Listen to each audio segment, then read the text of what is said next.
trying to live my life in a good way, live my life with meaning and purpose. And for me, that's about taking care of the life around me.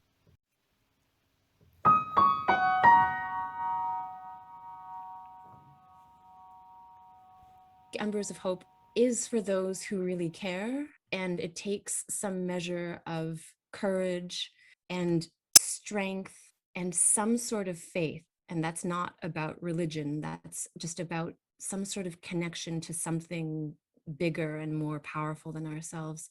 In the book, I share a lot about my relationship with death and also my perspective on ecological collapse and also how I'm dealing with it emotionally, how I've learned to deal with it. And I do promise that, so the book title is Embers of Hope. So I will swing back around to hope.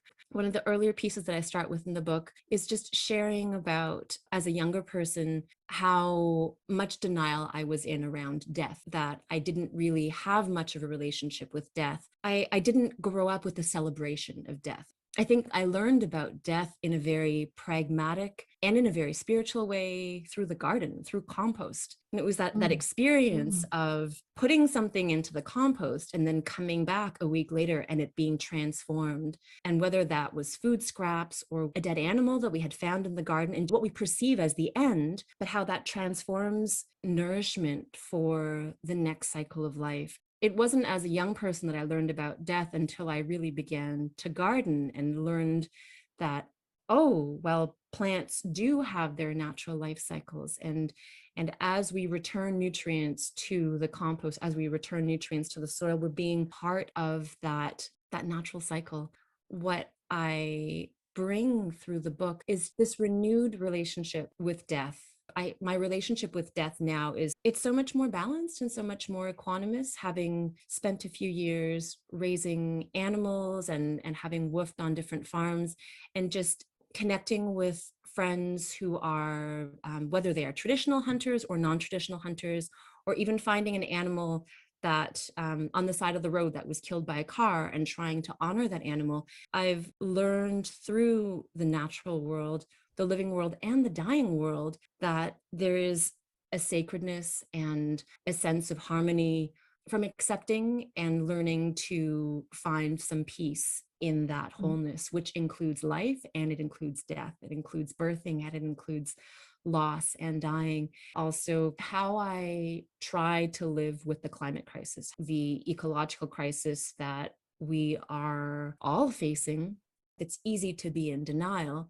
And I know that in that part of my life, when I really denied death and thought that I was just invincible and I hadn't lost anyone close to me yet, and I didn't have any pets except for goldfish. And it wasn't a big deal to lose a goldfish because I couldn't hold that goldfish anyways, or cuddle it or kiss it. As my life opened up and as my heart opened up to the reality of being a living being that will die at some point, that opened me in a whole other way, given me so much more depth and richness in my life.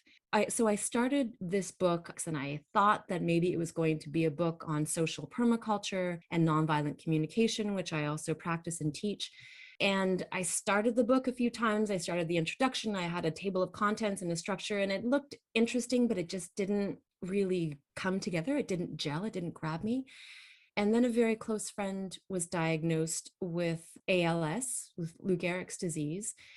And being with her through that process, in her healing process, in what she chose for herself, was such a powerful, enlivening experience for me. She chose to focus on healing. She didn't know if the diagnosis was correct. She didn't know if she would have 1 year or 5 years or 10 years.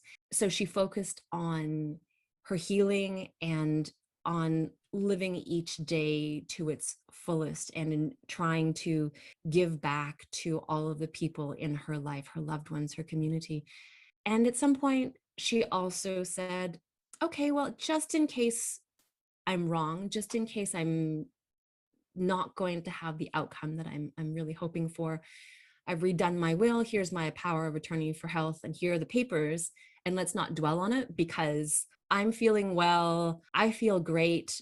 my life is still amazing and with so much vitality right up until the end. And I think it was only maybe within a few weeks before she died that she really switched gears and was advised by her spiritual teacher and her doctor that it was time to prepare for the end. And so she switched gears.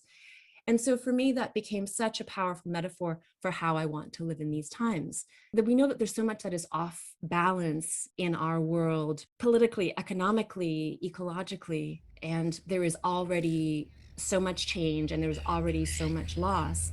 And we also don't know the outcome. We're all co-creating this as we go along. So my friend Catherine's journey became such a powerful metaphor for me of how I can live in this time. We can look towards the future and not know, because as human beings, we don't know if we'll die tomorrow, if we'll die in 5 years, if we'll die of old age, or if we'll get struck by lightning or hit by a car, or if we don't know.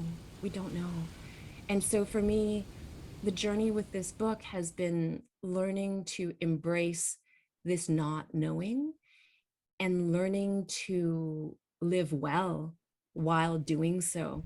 And for me, that comes back to permaculture, trying to live my life in a good way, live my life with meaning and purpose. And for me, that's about taking care of the life around me. That's about creating more beauty around me. And that is in the garden, that is on the land, and that is also in community as well.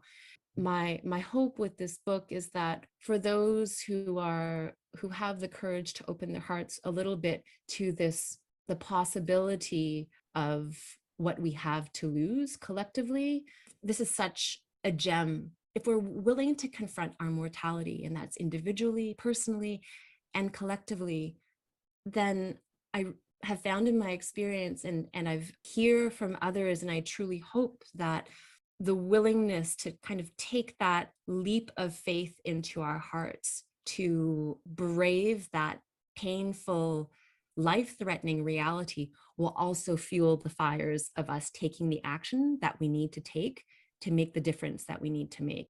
It's not just about positive thinking.